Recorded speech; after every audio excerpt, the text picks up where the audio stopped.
Well, hello, everyone. Welcome to another episode of Arts for the Health of It. I am your host, Richard Wilmore.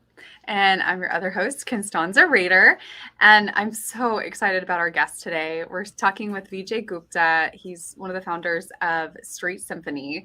He's a violinist. He's been a MacArthur Fellow. And Richard, when I read his bio, preparing for today, I started tearing up because I'm already having an emotional day, and this is just going to send me over the edge. I can already tell.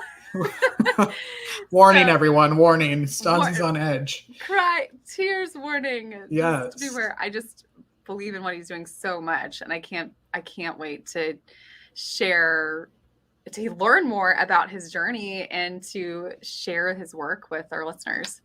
And it's one of those topics where, when you think about who does art or who's drawn to art or the arts, it's not for kids. It's not just for professionals. It's not just for the stay-at-home moms. Like, this is a population that you may not necessarily would know that would even be interested in it. You have certain ideas of like what people are like, and the fact that he's gone in there and made such an amazing program. I'm so excited to get him out here. I wish we could just play all the videos on their website instead of us talking. But go to their website and check them out and see everything that they're doing. Although we didn't even tell you, I don't even think, did we tell them the name of Street Symphony? I've said Street Symphony. Okay, good. We'll hear all about it.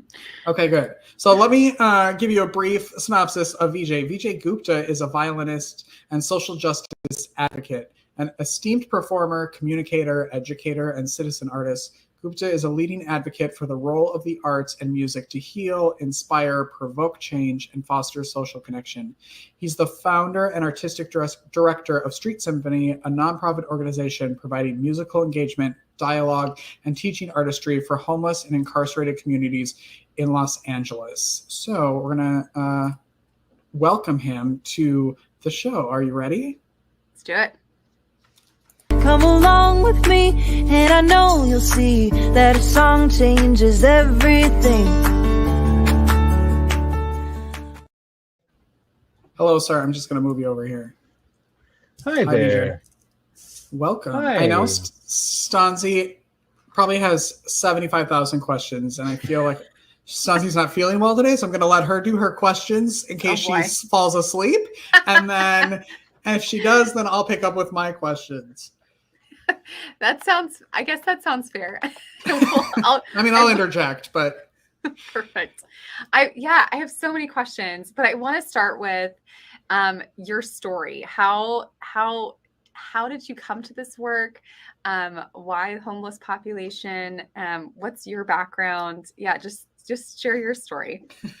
Sure. Well, first of all, thank you so much for having me. It's such a joy to be here. And I love thinking about the intersection of arts and healing, especially right now. I think, with the pandemic being so present in our minds, I think we've all been asking this question of what are we healing towards? Are we healing back towards a world that didn't work for us? Or are we healing towards transformation? And what does healing towards transformation actually mean? And I really believe that artists not only make change in the world, but that artists make the world, period.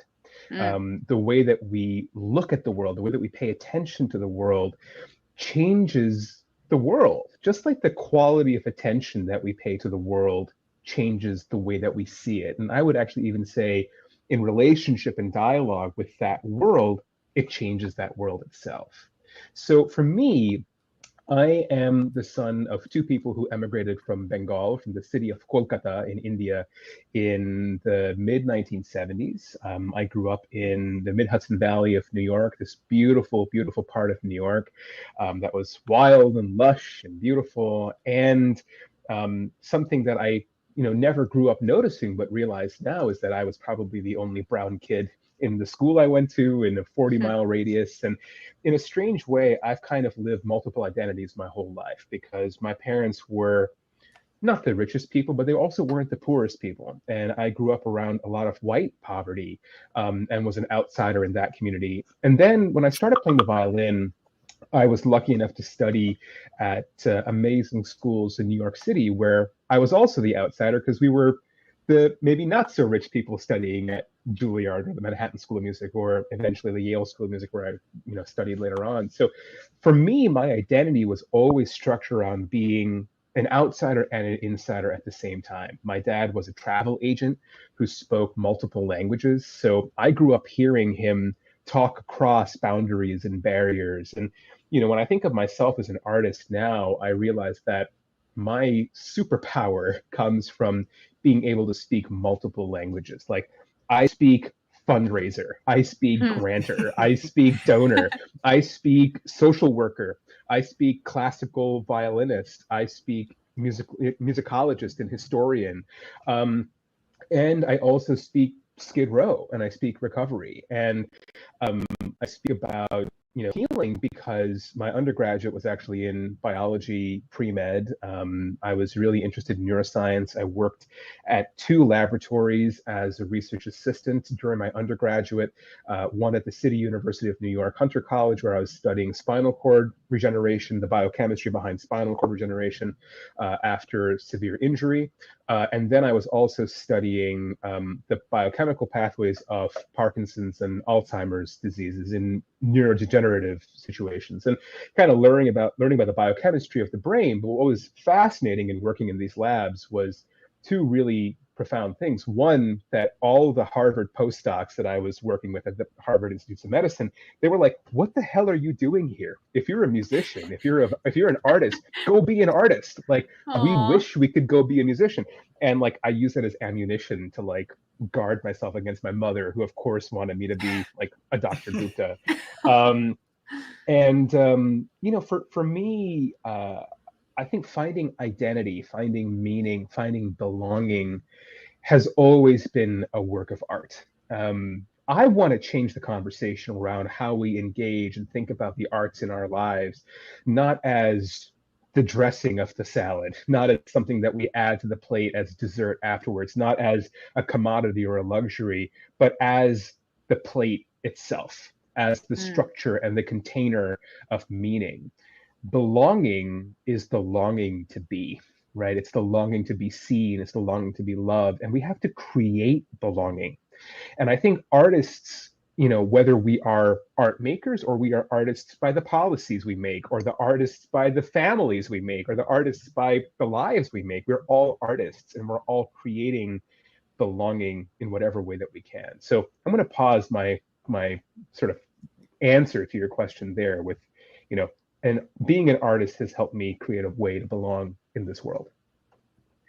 Oh my gosh, there's so much to unpack. Like, I knew this was gonna be an emotional episode for me. I just resonate so deeply with everything you're saying, and that's one of the reasons we exist as a podcast, is to, shift how people view the arts so that's a more central, viewed more centrally. And a lot of the my obsession is really looking at anthropology and ethnology, and you mentioned your musicology background, and there's this inextricable link between art and love, that art and belonging and mutuality and community, they grew up together in human history. And we have this culture that is more divided and individualistic and separated from each other than we've really ever had in human history. And then we wonder why we have these mass shootings that have happened, that continue to happen.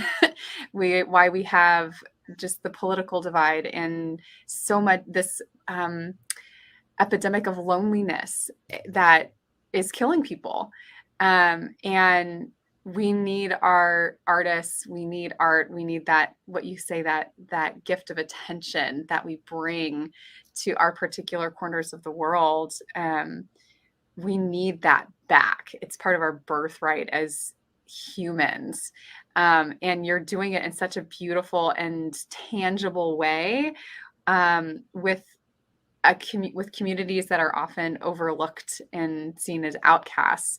And I would love to hear about what brought you to the homeless community, what brought you to Skid Row, how you formed your organization, and the impact you see that music has in that community. Mhm.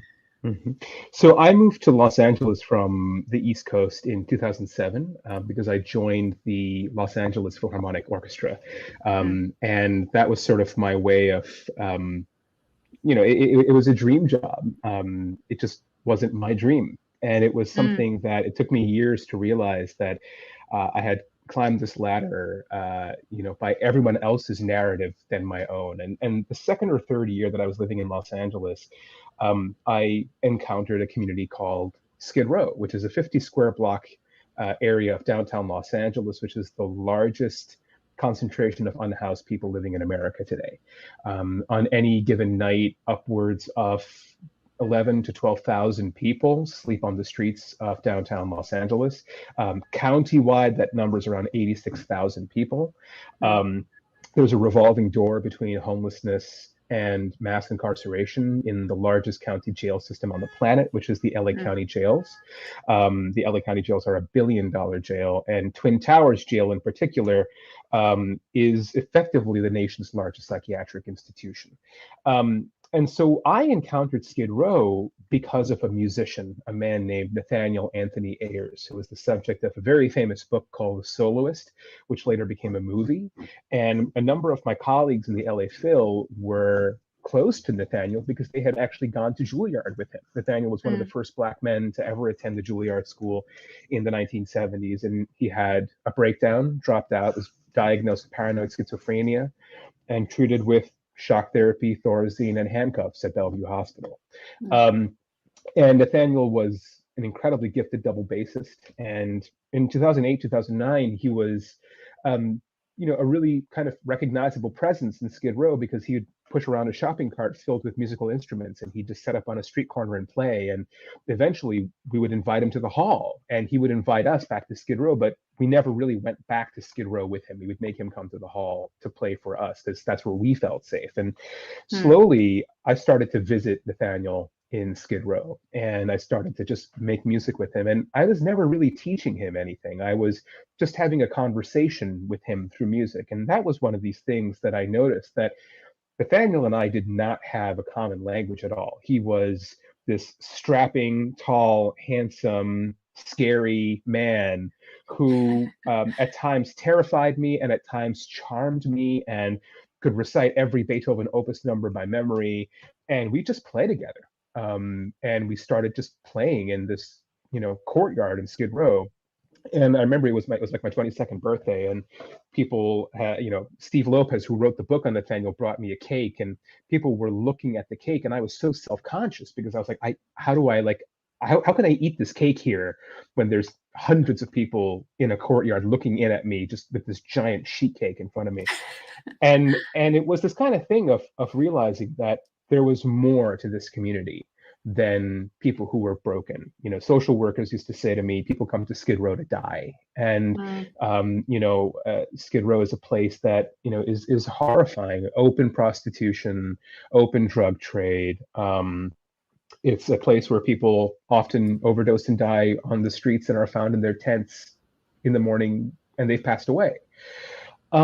And so I started reaching out to social workers, clinicians, therapists, eventually state and county prisons and jails, to just play. And the playing didn't have any other agenda to it. There was no intention to heal or fix or change people. It was just an offering. It was just to say, I want to make music here. If I'm making music on Bunker Hill to thousands of people who are paying hundreds of dollars a ticket, that art, that music doesn't only belong in that place. The art also belongs in Skid Row. And I didn't really know why yet. But what started to happen is the audiences in Skid Row, one of the very first events we had was at a clinic, a mental health clinic in Skid Row.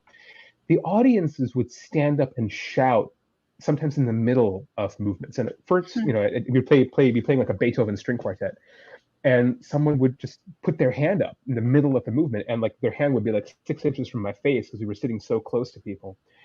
And I would call on her after we finished, and she'd just tell us her story, and her story was totally linked to the music that we were playing.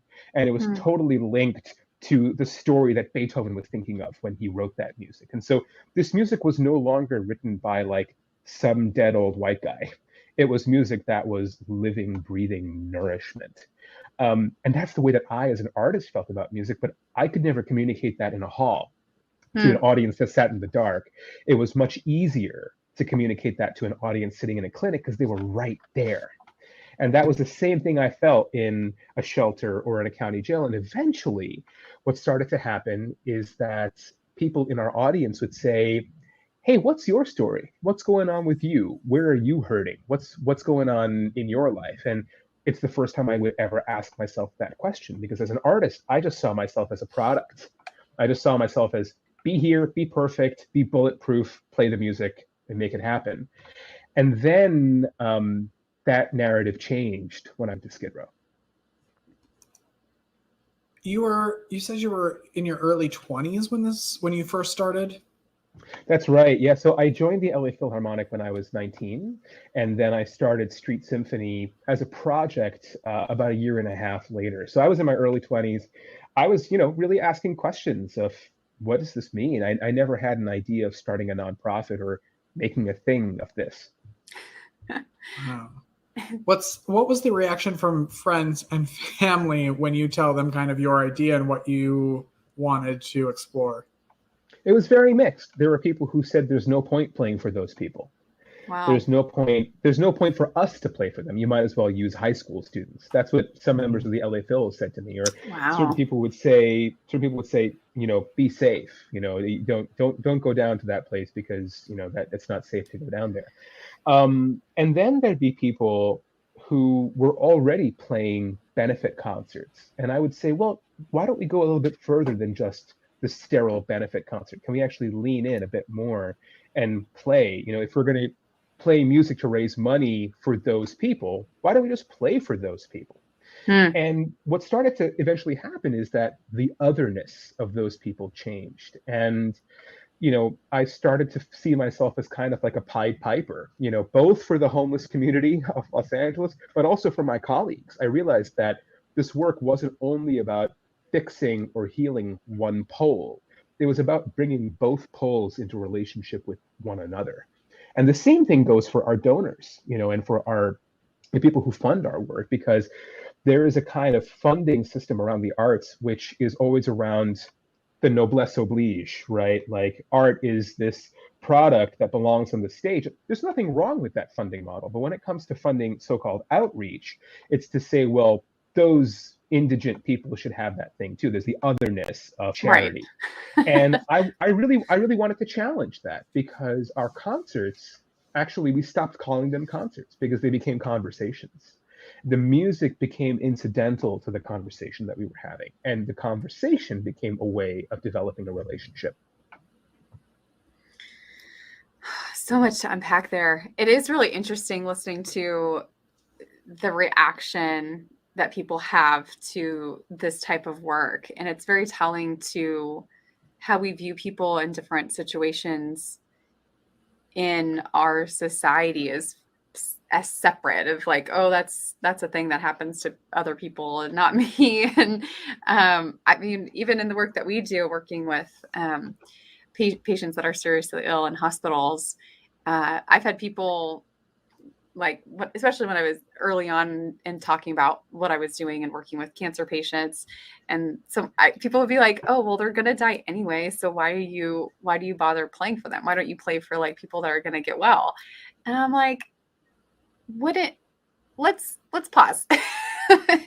Wouldn't you want someone to come and play beautiful music to you as you're dying? Like, wouldn't you want beautiful music and connection and community? Isn't that something we all want? Like, yeah, we're, by that logic, like, no one should get music because we're all gonna die. Like, that's ridiculous. Or we should all get music because we are all gonna die. It's that piece too. I think one thing I've learned in the last 11 years of Street Symphony is that the separateness is a construct. Yeah. Anything where we say that's not me, Yeah. That's an act of separation, fragmentation, and I think it's an act of violence because Yes. it's also an act of self-abandonment. Mm. We ostracize and criminalize the people we call fragile and vulnerable because we're not Yeah. willing to deal with our own pain. We're not willing to Yes. deal with our own pain. Pre. And you know, the truth is that when you say that's not me, you're negating a part of yourself. Yes. And so we then create policies around that negation. We create structures around that negation. We create cities around that negation. The fact that Skid Row could exist a mile away from Walt Disney Concert Hall is a masterclass in this concept. It's a masterclass in structural violence and how structural violence comes from othering, and from othering predominantly poor Black people. And so this you know, what you actually mentioned this, Stanzi, about anthropology and ethnology. In indigenous cultures, there was no such thing as a performance. There was no Right. such thing as oh, we're going to sit down now and make art. Art was connected to life. Yeah. And I would love for us to find ways to return to that concept. Yes. I called my I called my sister earlier today because I was reading an ethnology book about art, and it was talking about the role of artification around infant parent bonding and infants feeling connected with their community from the very earliest from their very earliest ages. And I was reading, and it was talking about some of these cultures where there's 14 essentially adults and caregivers for one infant, and they're all like passing them around and taking care of them. And my sisters, we're all moms now, and we're always bemoaning, like, this is not the way we're supposed to raise children in these little house boxes that we call houses, and we just sit here by ourselves with our infant and get overwhelmed, and like, that's not how we were designed. And I got to that part in the book, and I just cried, and I called my sister, and I was like, it's so messed up. How do we break down these walls? This, you know, and it's such a, it would require fundamental shifts in our culture. And how do we do that? And I would love to hear your answer about what would your dream be, like, if the arts could help break down these barriers of otherness and separateness and restore that sense of interdependentness versus just this radical independent, I don't need anyone, no one needs me kind of sense. Yeah. So there's a concept in the sort of indigenous cultures of Mexican music, especially in the son jarocho cultures. And I should mention, you know, Street Symphony started off as classical, but we started to then get requests from amazing jazz and mariachi and West African drumming and choral groups. And often these groups were comprised of people who had lived in Skid Row. So we have a West African drumming ensemble who's led by a man named Ray Lewis, who's now on our team at Street Symphony, who was formerly incarcerated, would formerly be strung out, you know, high, sleeping on the street. And he'll openly come to Skid Row and say, I was here. I was one of y'all. And now when he's playing, he is the story. He is the healing. And when I think about the number of friends I have in recovery who return to Skid Row, that reframes how Skid Row is. You know, Skid Row is no longer that place where people go to die, but Skid Row is a recovery zone, right? To think about the importance of recovery zones, not only for people who are unhoused or severely ill, but for ourselves too. So this concept in son jarocho culture is something called compromiso. And compromiso is, you know, com and promiso, so with the promise.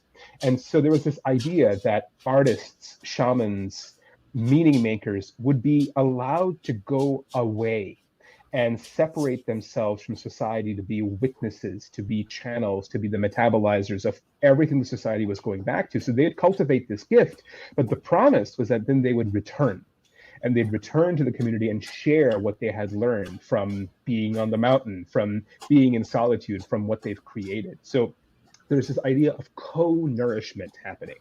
So the separateness of putting art on the stage actually is also an act of violence, to say that art only belongs in the stage, or that art only belongs in community. It belongs in the balance between these two things. So I feel that we need to make fundamental shifts rooted in our senses about how we break down those walls of separateness, from how we see the world, how we listen to the world, how we feel about the world, and then how we walk our talk, how we are developing artistic practices in our solitude that also reflect how we practice in community, right? So we have to find both ways to practice. There's this kind of pernicious hierarchy of saying, well, art that happens in community would never belong on the stage of the concert hall. And I say bullshit. That's a construct that is made because of the way that we have to commodify the arts. But if we let go of that and we say, no, I'm going to play with my fullness and my wholeness and integrity in all the places I go to, then we're demanding something more, right? We're literally remembering our society back together. We're putting the pieces back together. I'm going to need a minute with that. Richard, soak that in. I would love to hear about the things you've heard from the people you work with. I imagine some of them are the same way that when you told your friends and family, hey, I'm going to do this, and you show up, and the people are like, what are you doing here? Yeah. So, this is an interesting question, because a lot of the time, charity and outreach is rooted in making people a special occasion. And I would even actually go so far as to say this is my criticism of activism and justice as well, and part of why I have some question marks around being a social justice advocate or being called that, because the truth is that when I go to Skid Row, the last thing I'm going to say to people is that I'm here to be an activist for you, or I'm here to be a healer for you. What people in Skid Row have told me what they want is, they don't want my guilt, they don't want my shame, they don't want my this questioning of like, what does this all mean? They just want a relationship. And so very early on, performing at Street Symphony, the audiences would love what we did. There was never a question mark of saying, oh, well, will those people love Beethoven? We got standing ovations and people in jails fist pumping Bartok, because they loved it. They loved the fact that someone was there. But there was also a sadness and an emptiness behind that applause, because there was also the consideration of, will you ever come back? And that question was never asked until I really made relationships with people. We had social workers who said to us, the best time for therapy was right after a Street Symphony concert. But the question that people would often ask was, when will I feel like this again? I forgot that I could feel this kind of joy. Why didn't I feel this every day? And that's, that led us at Street Symphony to make a very clear decision to not scale our organization to other cities and franchise our organization, because we wanted to say, no, we're going to be in relationship with these 5 partners, and we're going to go weekly to these organizations, as opposed to saying we're going to spread ourselves thin and scale, because that's the sexy thing to say to funders, right? But the other side of things was being able to hear the difficult feedback from people who we were in relationship with, because we'd come and play a big, event on Thanksgiving. And actually it was Ray who pulled me aside and said, hey, Vijay, you should come back tomorrow, man, because there's going to be piles of turkey in the street that are 6 feet high that are rotting and rats running through it. What the fuck are you going to do then? Like, show up. If you're going to show up, then show up. So it's to say, there's a lot of complexity here, because of course we're deeply appreciated in the Skid Row community, but there's this underlying piece of the wound here. The real wound is abandonment. It's that people have been abandoned over and over. And when you trace back trauma, that's usually around a parent, and a parent can abandon a child even if they're with that child.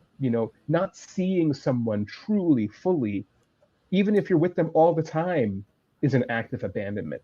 So how do we come to that place of communion and relationship and mutuality? So what did you do about the piles of turkey? Well, what we started to do is, first of all, to admit that we couldn't come every day. That was a very important thing. And to admit those boundaries, to say that, you know what, we're not social workers, we're not clinicians, we're not therapists, we're not here to fix or heal people. We have to come as in that act of compromiso, right? We have to come with our boundaries intact, but we also have to come as good partners and good neighbors. So, we started to partner with clinics and shelters and to play on the streets as well. So Skid Row is an interesting ecosystem. There is the street level unhoused community who live in tents. There's the institutional community who live in shelters and clinics and county jails. And then there is the permanent supportive housing, the SRO community who still live in Skid Row but aren't homeless and don't live in institutions. And so those three communities come together, and those three communities are differently resourced. So on one hand, it's to say that there's a part of our job is to take the unhoused community on the street and say, look, if you're tired of being tired and you want a place to live, like there are also institutions and shelters who we work with who have resources. So there's that kind of, again, like Pied Piper aspect of saying, hey, if you want to come in, there are places for that to happen.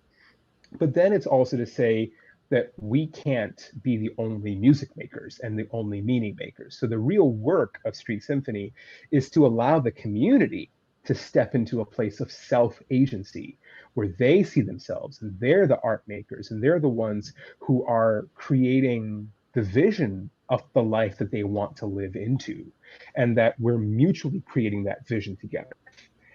So it's to come back and say, okay, here's our work of art that we made. Now, what does that mean to us? And how are we going to live our lives because of that piece of art existing in the world? Mm-hmm. Again, I'm going to need a minute to process so much good stuff there. Oh my gosh, where do I even ask a question? Richard? This list I'm sure is super long, but what are some of the major things that you've learned maybe about yourself or about the world around you through what you're doing and through the arts? So there is a word from my culture, from my Sanskrit and Hindu culture called sadhana. And sadhana, is used as a sort of, if anyone practices yoga, you have a yoga sadhana. Really, a sadhana is just like a daily practice, essentially. You can have a running sadhana. I have a violin sadhana. It's to say that the values that we stumble upon in our lives, whether those are values that we're raised with or values that we learn and that we see, those values kind of come to us as momentary insights, like, oh, wow, like I'm a person who really values honesty or integrity. And integrity, I think, is even more nuanced than honesty, because integrity is wholeness, like living an integrated life, being able to see complexity. That's a value that I really care about. So how do you practice that value, right? I mean, that's the question that I think of is, there are people in Skid Row who practice the values of relationship and recovery and integrity in ways that take my breath away.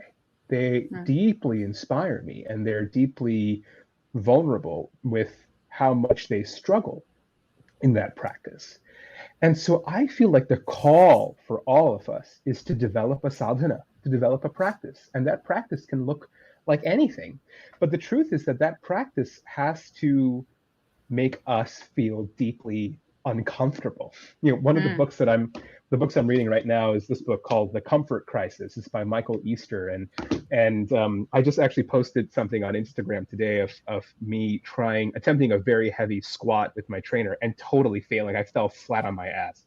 Ouch. And for me, yeah, ouch is right. For me, working out is a sadhana, because I used to be severely overweight. I was very unhealthy when I was trying to run Street Symphony full-time, speak full-time, be in the LA Phil full-time. And I ended up resigning from my job in the orchestra because I was so burned out, and I was well over 100 pounds overweight. And over the last 3 years, I've shed that weight, put on muscle, but that has been constantly a practice of discomfort. So for now, I feel like, this roundabout answer to your question is, how do we create a sadhana of discomfort where we lean into finding that edge, and I think a lot of the world that we live in right now is telling us to necessarily take care of ourselves and to, remove ourselves from self-compromising situations or dehumanizing situations. But self-care is also the end of self-harm. And the end of self-harm is often really uncomfortable because it requires us to look in the mirror and see our own codependency with ourselves. So I'm not really sure if that's the answer you bargained for, but that's where I'll pause for now. I figured that's what you were going to say. Right, he had it all sorted out. Yeah. It makes me think about the. Oh, sorry, Richard. Did you have a follow up? No, go for it. Oh, wrong one. It makes me think of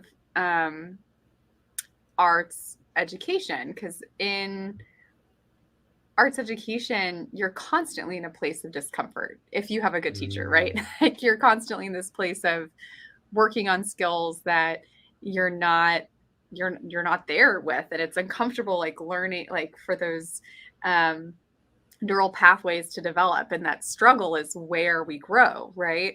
So I feel like there's almost this practice of say the word for me again. Sadhana. Sadhana.